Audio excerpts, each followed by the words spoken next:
안녕하세요. 파이썬 언어 기초 12주차 수업을 시작하겠습니다. 오늘은 파이썬의 객체 지향에 대해서 학습하려고 합니다. 객체 지향 프로그래밍이 무엇인지, 그리고 객체에 대해서, 클래스에 대해서, 객체를 생성하는 방법, 캡슐화, 접근자, 설정자, 상속성, 다형성에 대해서 차례대로 한번 학습해 보겠습니다. 먼저 객체 지향 프로그래밍이란 오브젝트 오리엔티드 프로그래밍인데요. 이거는 우리가 살고 있는 실제 세계가 객체들로 구성되어 있어요. 이것하고 비슷하게 프로그램, 소프트웨어도 객체로 구성하는 방법입니다. 컴퓨터 프로그램을 명령어의 목록으로 보는 시각에서 벗어나서 여러 개 독립된 단위, 객체들의 모임으로 파악하고자 하는 것이 바로 객체 지향 프로그래밍입니다. 각각의 객체는 메시지를 주고받고 데이터를 처리할 수 있고요. 그리고 객체는 상태와 동작으로 이루어져 있는데 객체의 상태는 객체의 속성, 즉 인스턴트 변수로 이루어져 있고요. 객체의 동작은 객체가 취할 수 있는 동작, 즉 메소드로 이루어져 있습니다. 그럼 객체 지향이 무엇이냐? 소프트웨어의 재사용을 통해서 생산성을 향상하는 그런 방법이고요. 그리고 복잡하고 큰 규모의 소프트웨어의 작성, 그리고 관리, 유지 보수하는 것이 쉽습니다. 그럼 이러한 객체 지향의 특징이 있는데요. 객체 지향 특징 세 가지는 캡슐화, 상속, 다형성이 있습니다. 그래서 이 캡슐화와 상속과 다형성에 대해서 살펴보도록 하겠습니다. 자, 그 전에 먼저 클래스라는 개념이 있는데요. 클래스는 객체에 대한 설계도를 말합니다. 클래스로부터 만들어지는 각각의 객체는 그 클래스의 인스턴스고요. 비슷한 속성을 가진 객체를 묶는 큰 틀을 우리가 클래스라고 얘기를 합니다. 그래서 클래스의 특징으로는 객체의 구조와 행동을 정의하는 것이고요. 그리고 객체의 클래스는 초기화를 통해서 제어가 됩니다. 복잡한 문제를 다루기 쉽도록 만들어지는 것이 바로 클래스입니다. 그럼 이 클래스와 객체의 관계에 대해서 한번 다시 살펴보면은 클래스는 객체를 만드는 틀이죠. 그렇다면 객체는 이 클래스라는 틀에서 생겨난 실체를 얘기합니다. 그래서 우리가 객체를 실체라고 얘기하는데요. 객체나 실체나 같은 뜻입니다. 그래서 보통 이 객체를 정의하는 그런 틀인 클래스를 붕어빵 틀에 비유를 하는데요. 이 붕어빵 틀 안에 반죽을 넣고 그리고 그 안에다가 뭐 팥을 넣던지 슈크림을 넣던지 크림을 넣던지 이렇게 해서 실체가 되는 객체, 즉 붕어빵을 만들어서 이렇게 생산을 해낼 수 있는 거죠. 그래서 이 클래스라는 객체를 정의하는 틀 안에 객체에 해당되는 어떤 재료를 넣고 찍어내는 겁니다. 그래서 이렇게 객체를 만들어내서 이 객체를 통해서 프로그래밍 하는 거죠. 자, 그러면 어떻게 작성하는지 한번 살펴보겠습니다. 먼저 클래스 키워드를 적고요. 그런 다음에 클래스 이름 이렇게 적습니다. 그래서 카운터 클래스를 나는 만들고 싶다. 그러면은 클래스라는 키워드를 적고 그리고 카운터라는 이름을 적고 그리고 콜론을 적습니다. 그리고 그 다음에는 필요한 코드들을 이렇게 적는데 지금처럼 이렇게 메소드의 정의를 하고 싶다. 그러면 def 한 다음에 메소드 이름을 적고요. 그리고 거기에 해당되는 코드를 적으면 됩니다. 자, 그래서 이렇게 카운터라는 클래스를 이제 틀을 만들었어요. 그 다음에 객체는 자, 카운트 1은 카운터라고 해서 카운터의 이 틀로 카운트 1이라는 객체를 생성하겠다라는 이렇게 명령을 줍니다. 그 다음에 카운트 1에 대한 메소드, 속성들이죠. 메소드를 이렇게 실행을 시킵니다. 그리고 나서 카운터 1의 값은 하면은 이제 카운트에서 이제 정의된 get에 대한 그 메소드가 실행이 되는 거죠. 그래서 먼저 이제 카운트 1 이퀄 카운터를 해주면은 클래스 카운터에 대해서 이제 그 정의된 것이 무엇인지 확인하고 만들어집니다. 그 다음에 카운트 1점 리셋에서 리셋을 호출했어요. 그럼 리셋 카운트 그 클래스에 정의된 리셋에 대한 내용이 그대로 반영이 되는 거죠. 그래서 self.count 돼 있어요. 그래서 count 값을 0으로 count 1에 있는 count라는 이 변수를 0으로 리셋을 해줍니다. 그 다음에 increment가 실행이 되죠. 그래서 count 값이 1이 증가가 됩니다. 그리고 count 1.get get이 호출을 돼서 이 값을 리턴해 주는 거죠. 그러면은 출력값이 카운트 1의 값은 1이 출력이 되는 겁니다. 그래서 한번 프로그램으로 작성을 해봤습니다. 그래서 카운터라는 클래스, 자 이렇게 작성을 하기 위해서 클래스 카운터 콜론을 해줬고요. 그 다음에 리셋에 대한 메소드, 인크리먼트 메소드, get 메소드 이렇게 작성했습니다. 그리고 객체를 생성했어요. 그리고 나서 리셋 실행시키고요. 인크리먼트 실행시키고 프린트 문 안에서 get 실행을 시켰습니다. 그 다음에 컴파일하고 실행시키면은 결과는 카운트 1의 값은 1 이렇게 나오게 되는 겁니다. 자, 객체를 우리가 두 개를 생성하는 경우를 한번 살펴보면은요. 먼저 카운트 1은 카운터. 그럼 카운트 1점 리셋을 해주면은 카운트 1에 있는 카운트 값이 0으로 초기화가 되죠. 그리고 카운트 2는 카운터 해주면 카운트 2가 생성이 되고요. 그러면서 이 카운트 2점 리셋에 의해서 카운트 값이 0으로 이렇게 초기화가 됩니다. 이렇게 해서 객체를 각각 몇 개든지 생성을 할 수가 있습니다. 자, 생성자라는 개념이 있는데요. 이거는 객체가 생성될 때 객체를 기본값으로 초기화하는 특수한 메소드를 우리가 생성자라고 합니다. 그래서 이렇게 클래스를 작성을 할 때 메소드 이름이요. 언더바 2개, init, 그 다음에 언더바 2개 이렇게 작성을 해주고요. 그러면은 이제 이 메소드가 init 메소드가 생성자 객체의 초기화를 담당하게 됩니다. 그래서 실행하게 되면은 self.count 0으로 초기화가 되는 거죠. 그럼 메소드는 무엇이냐? 클래스 안에 정의된 함수가 바로 메소드인데요. 함수를 정의하는 것과 매우 유사합니다. 근데 특징이 있습니다. 첫 번째 매개 변수는 항상 self를 적어줍니다. 그래서 이렇게 def, 그래서 이제 그 생성자 적었고요. 그 다음에 셀프가 이제 모든 메소드에 다 들어가게 되는 거죠. 그래서 메소드를 한번 호출을 해보겠습니다. 자, 이렇게 스마트폰이라는 그런 클래스를 하나 만들었는데요. 여기에서 이제 호출을 이렇게 합니다. 스마트폰 해주고요. 지금 보면 생성자에 셀프 돼 있고 on, 콜이 있어요. 매개 변수에. 그래서 on에 해당되는 것 true값, 콜에 해당되는 값 true 값을 가지는 t라는 객체를 생성을 하고 여기서 t.onPhoneTrue 해서 onPhone이라는 메소드를 이렇게 호출을 하게 됩니다. 그래서 t라는 객체가 생성이 됐고요. 그래서 on 값이 true, 콜 값이 true로 시작을 해서 이렇게 만들어지는 거죠. 자, 이러한 이제 그 클래스로 해서 우리가 객체를 생성을 해주는데요. 클래스로 이렇게 틀을 만들고 이때 캡슐화라는 특징이 있습니다. 객체 지향 프로그램의 특징 중에 하나인데요. 데이터하고 알고리즘을 하나로 묶습니다. 그리고 공용 인터페이스만 제공을 해주고 구현 세부사항을 감춥니다. 이게 바로 객체 지향 프로그래밍의 특징 중에 하나인 캡슐화인데요. 데이터를 캡슐로 싸서 외부의 접근으로부터 보호하는 것입니다. 그래서 이렇게 우리가 알약 케이스처럼 이렇게 보호를 하는 것인데요. 이때 클래스로 캡슐을 표현해 줍니다. 그래서 클래스라고 이렇게 적어서 클래스를 객체를 생성하는 틀을 만들게 되면은 이 자체가 바로 캡슐화를 하게 되는 겁니다. 그래서 여기서 정보 은닉의 개념이 있는데요. 구현의 세부사항을 클래스 안에 감추는 것, 이것을 바로 정보 은닉이라고 합니다. 변수는 안에 감추고 외부에서는 메소드들만 사용하도록 하는 것입니다. 자, 예를 들어서 스튜던트라는 이런 클래스를 하나 선언해 줬고요. 이제 그래서 생성자를 만들었습니다.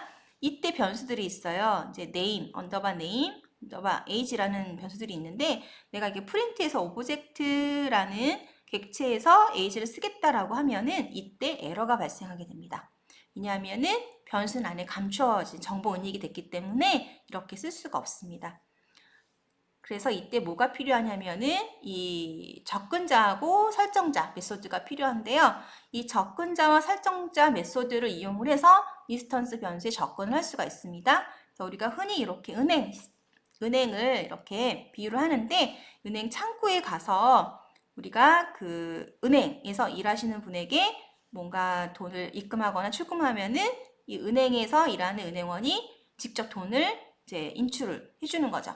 갖다가 주고 이런 역할을 해주는 거죠. 그래서 접근자와 설정자. 접근자는 인스턴스 변수값을 반환하는 거고요. 설정자는 인스턴스 변수값을 설정하는 겁니다. 자, 이렇게 해서 접근자, 설정자 메소드를 사용을 해서 인스턴스 변수에 접근할 수 있습니다.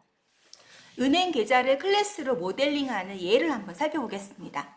은행 계좌는 현재 잔액, 리절트만을 인스턴스 변수로 가지고 있고요. 그리고 생성자, 인출 메소드, 입금 메소드 이렇게 이용을 해서 한번 은행 계좌를 클래스로 모델링 해보겠습니다.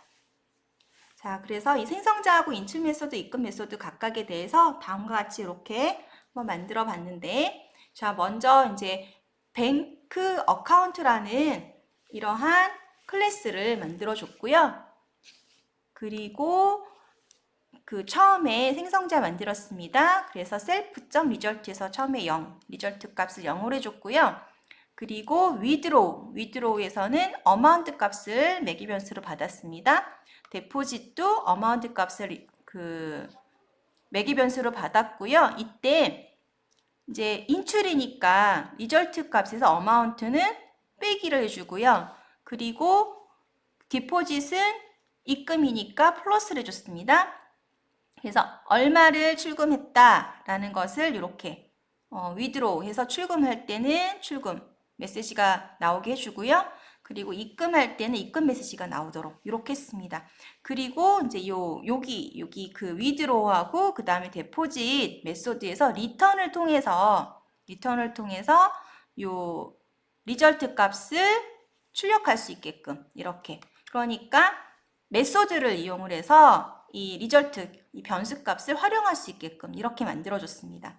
그래서 여기에서는 C1은 뱅크 어카운트 해서 뱅크 어카운트로 해서 C1이라는 객체를 하나 만들어줬고요. 그래서 withdraw를 실행을 했습니다. 그래서 500을 출금, 그 다음에 1000을 데포짓, 입금을 했죠.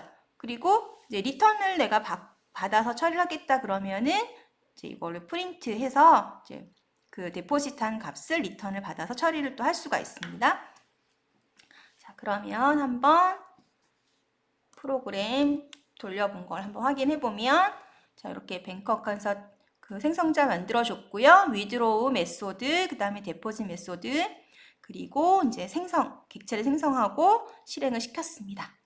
그랬더니 통장에 500만 원을 출금하였음, 통장에서 1000만 원을 입금하였음. 이렇게 출력이 됐고요.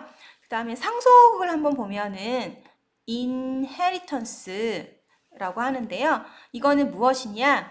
기존에 존재하는 클래스로부터 코드하고 데이터를 이어받고 자신이 필요한 기능을 추가하는 기법입니다. 그래서 중복되는 그런 코딩을 안 하겠다라는 거죠. 그래서 이제 이 기존에 존재하는 클래스를 우리가 부모 클래스라고 하고요. 여기서는 부모 클래스 애니멀이 있는데 이 애니멀에 워크하고 이트가 있어요.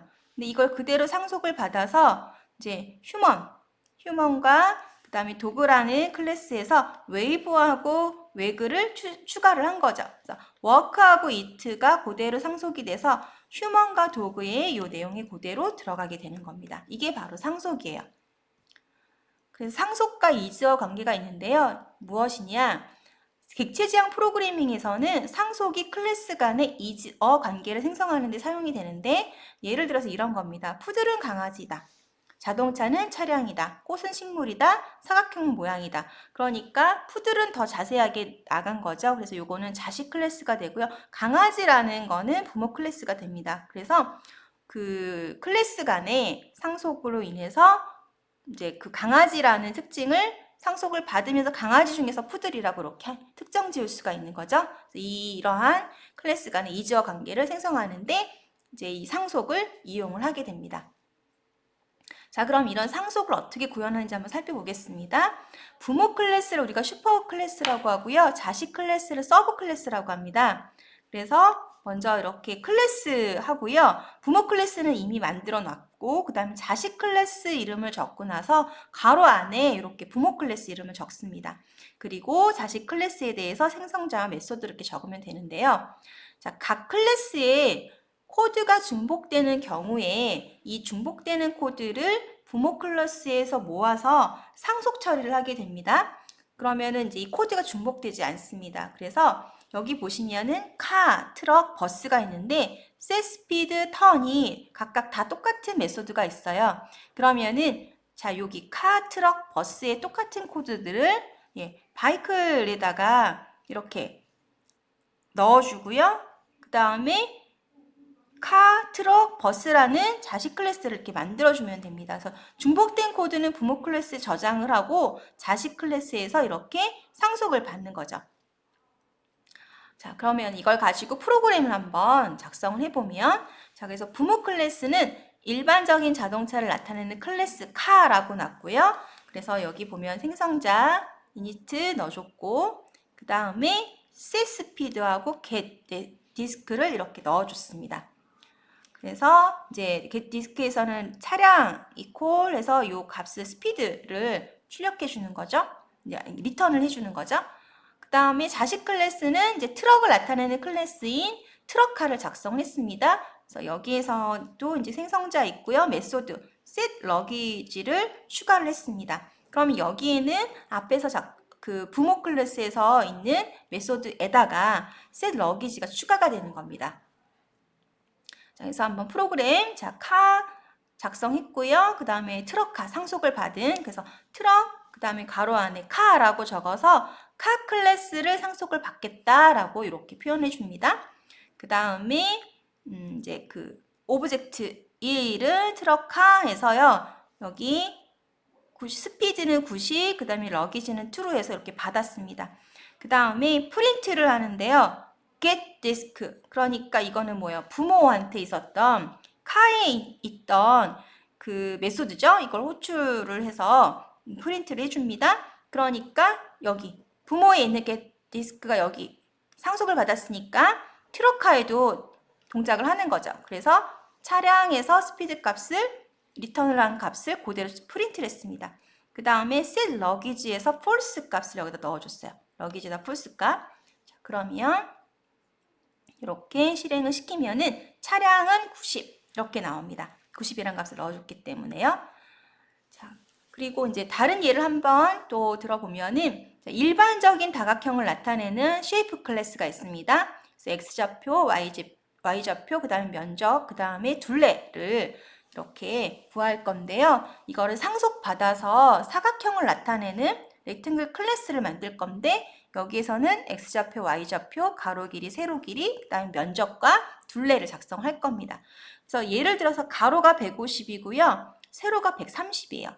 그렇다면은 사각형의 면적은 19,500, 사각형의 둘레는 560이 나옵니다. 자, 이런 프로그램 한번 작성을 해보려고 해요. 그래서 자, 쉐이프 작성을 했습니다. 그래서 여기서는 이제 x하고 y 값이죠. 그래서 여기서 일단 면적이랑 그 다음에 둘레를 계산하지 않았습니다.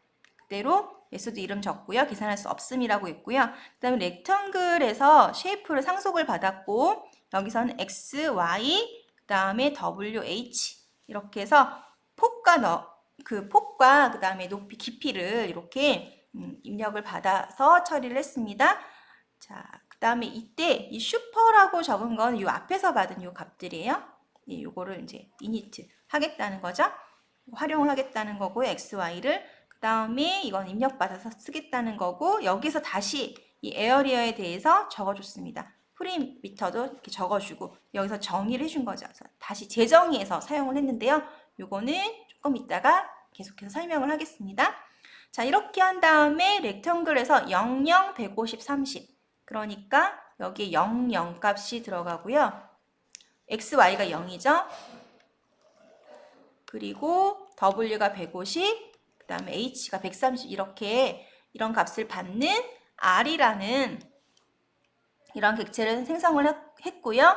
그 다음에 printf에서 사각형의 면적 r.area, r.printer를 호출했습니다. 그러면은 여기 렉텅글에서 여기를 호출을 해서 이제 이 값들을 반환해 주는 거죠.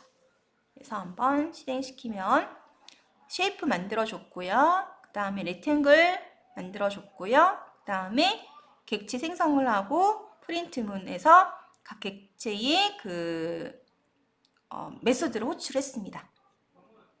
그래서 이렇게 실행을 시키면 사각형의 면적은 19,500, 사각형의 둘레는 560 이렇게 나옵니다.